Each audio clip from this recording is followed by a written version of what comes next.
Welcome to the deep dive. Today we're going deep with philosopher J. Krishnamurti. Yeah, Beep. We've got one source for you all today, a public talk from 1985. Wow, 85. You might think, what could someone from way back then have to say to me now? Yeah. But stick with us. Oh, yeah, stick with us. Krishnamurti had this uncanny ability to cut through the noise and get right to the core of what makes a life truly fulfilling, and his insights are as relevant now as they were then. Definitely relevant then, relevant now. So let's jump right in. Krishnamurti kicks things off by talking about conflict and the impact it has on our brains. Okay, conflict. He argues that any kind of conflict, like external pressures or societal expectations, even our own internal struggles, can actually damage our brains. Damage our brain. So he's not just talking about physical damage, though, right? Right. He's talking about how conflict can limit our thinking, make us inflexible, Yeah. and even cloud our perception of the world. Like we can't even see clearly because of this conflict. Yeah, it's like a fog. He even goes so far as to say this constant state of conflict is the root of so many problems we face, from selfishness all the way to violence. Like we're hardwired to compete. It's like me first all the time. Yeah, putting ourselves first is like almost ingrained in us. He even uses the example of the business world, Oh, yeah, business. where we're practically trained to believe that if we aren't constantly striving to be number one, we failed somehow. We failed. Got to be number one. It makes you wonder, doesn't it? Yeah. Is it even possible to live a life free from this constant drive for personal gain, especially in today's world? Right. So that's a big question Krishnamurti throws at us. Like, can we do it? Is a life without this self-interest even achievable?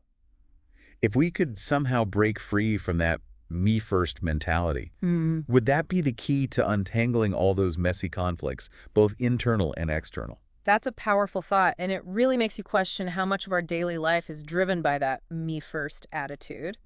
But then Krishnamurti shifts gears a bit and starts talking about beauty. Okay, beauty. And he's not just talking about the beauty we find in art or nature. Right, deeper than that. He's talking about a much deeper kind of beauty that arises when we're truly present and free from distractions. So he observes that we often seek that feeling of absorption in things outside ourselves. Whether it's possessions, accomplishments, even religious practices, we're constantly looking for something to grab our attention and pull us away from ourselves. Like we can't just sit with ourselves. Yeah, got to be looking at something, doing something. He uses this great example of a child completely absorbed in a toy.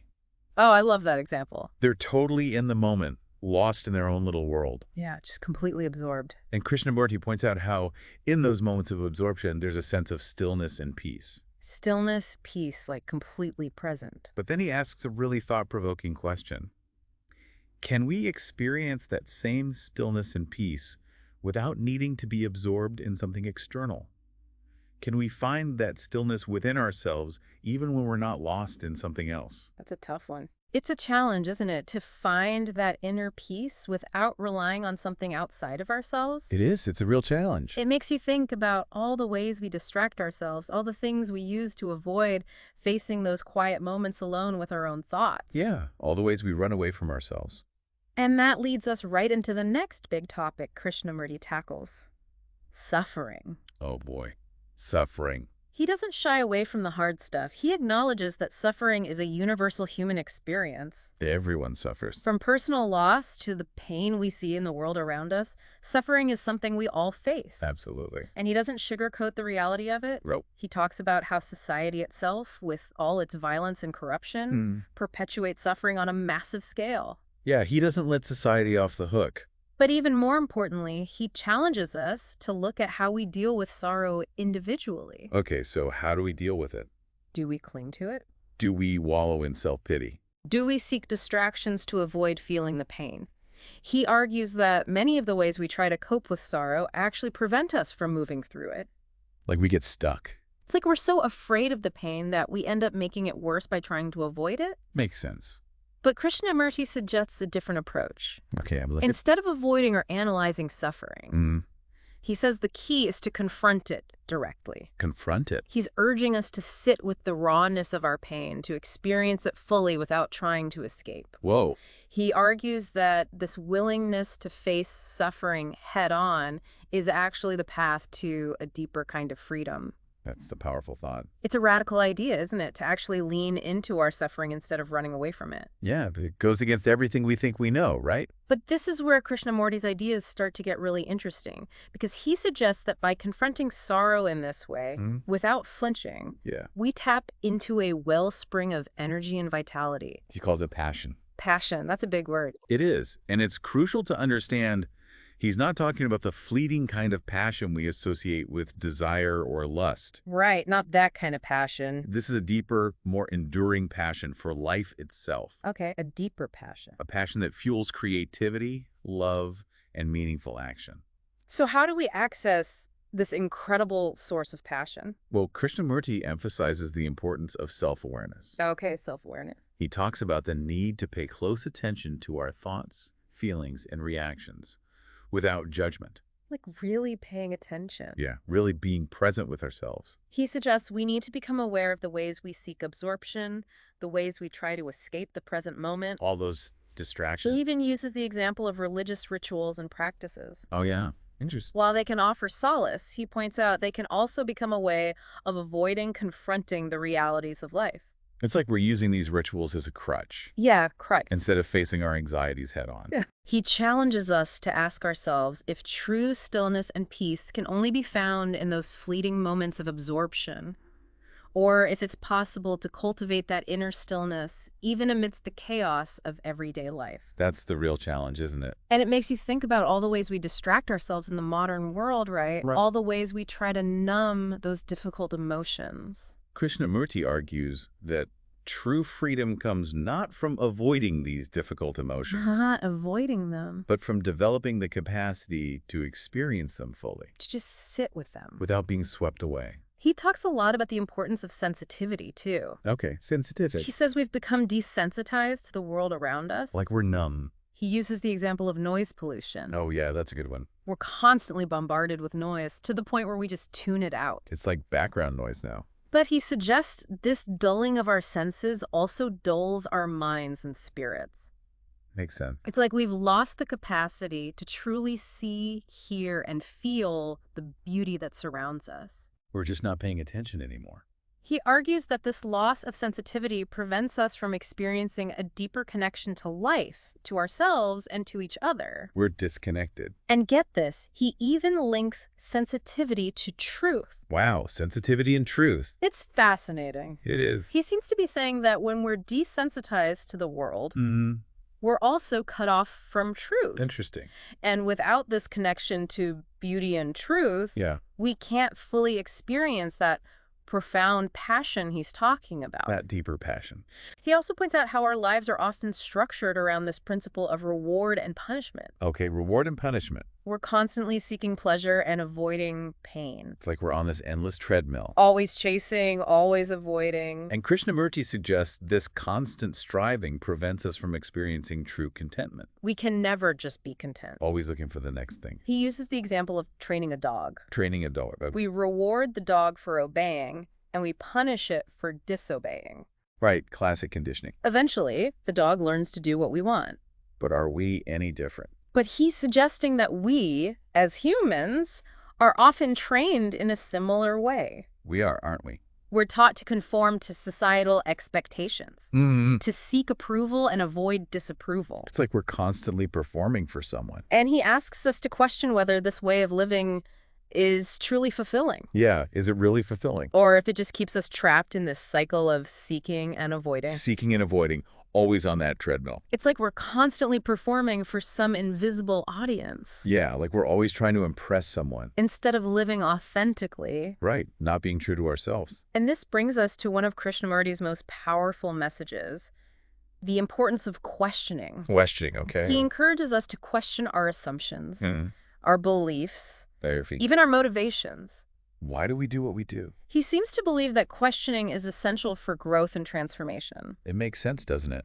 It's how we break free from those limiting patterns and beliefs that keep us stuck. Those patterns that hold us back. He uses the example of someone asking him whether individual change can really impact the world. Ooh, that's a good one. It's like we're using the state of the world as an excuse And an excuse, yeah. to avoid doing the inner work necessary for real change. Exactly. And Krishnamurti points out that asking that question is a way of avoiding taking responsibility for our own transformation. Just like passing the buck. He suggests that if we want to know whether our individual change can make a difference, we have to first commit to that change. We have to actually do the work. We have to actually do the work. It's only then, He he argues, that we can understand the ripple effects of our actions. It's about taking action. He reminds us that individuals throughout history, both for good and for bad, Yeah, both sides. have shaped the world through their actions. He even cites examples like Hitler, Napoleon, and the Buddha. Wow, quite a range. And he suggests that while their impact on the world varied drastically, Yeah, drastic. they all shared one thing in common. What's that? They acted on their convictions. They had conviction. Regardless of external pressures or opinions, They didn't care what others thought. it's like they tapped into that source of passion he talks about That deep passion, and let it guide their actions, for better or worse. for better or worse. And Krishnamurti encourages us to find that same kind of conviction within ourselves, That inner conviction, to live with passion and purpose, passion and purpose. and to trust that our actions, however small they may seem, Yeah, no matter how small. can contribute to creating a more beautiful and compassionate world. That's a beautiful thought. He reminds us that it's in those moments when we let go of self-interest, Letting go of the ego. when we confront our fears and anxieties with courage and honesty, that we tap into that deeper source of energy and vitality. That's where real transformation happens. That's where the magic happens. It's inspiring to think about, isn't it? That we all have that potential within us. Yeah, like we all have that spark. That Krishnamurti doesn't just leave us with a pep talk. He challenges us to really dig deep and do the work. The real work. He reminds us that living a fulfilling life isn't about chasing external rewards or seeking comfort in distractions.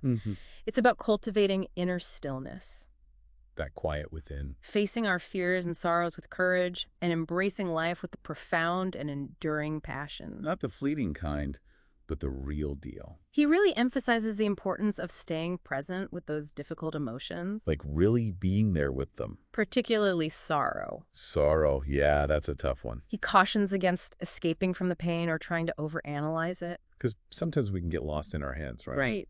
He even suggests that searching for the root cause of our suffering can sometimes be a way of avoiding the feeling itself. Like we're afraid to just feel it. It's like we get so caught up in trying to figure out why that we miss the opportunity to simply be with the experience. It's like he's saying that sometimes the answers we seek are found not in our heads, Right.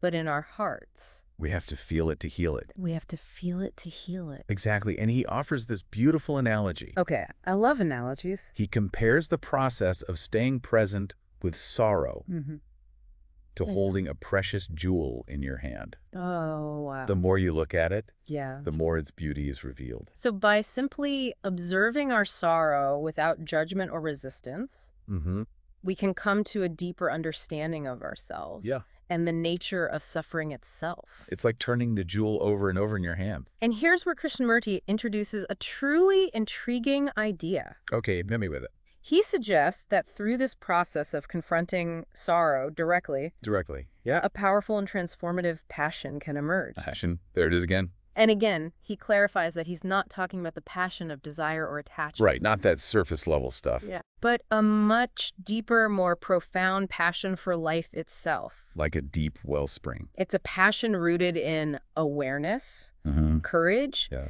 and a deep connection to the present moment. So it's about being present, being aware, and being courageous. He even goes so far as to say that a life without this kind of passion is shallow and ultimately unfulfilling. A shallow life. That's a powerful statement. It is a powerful statement. It really challenges us to ask ourselves, what truly sets our souls on fire? Right. What really lights us up? What are we willing to devote our time and energy to, Yeah. even in the face of challenges and setbacks? Because it's in those moments of deep engagement when we're fully present and committed to something greater than ourselves, Committed to something bigger. that we experience a sense of purpose and meaning that can't be found anywhere else. That deep sense of meaning.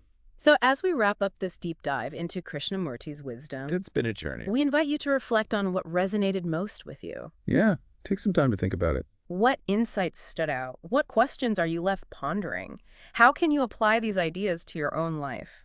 Put it into practice. What steps can you take today to cultivate more passion, purpose, and meaning in your own journey? Those are big questions. Because ultimately, that's what this is all about, discovering what it truly means to live a fulfilling life. Living a life full of passion and purpose. Thanks for joining us on the Deep Dive.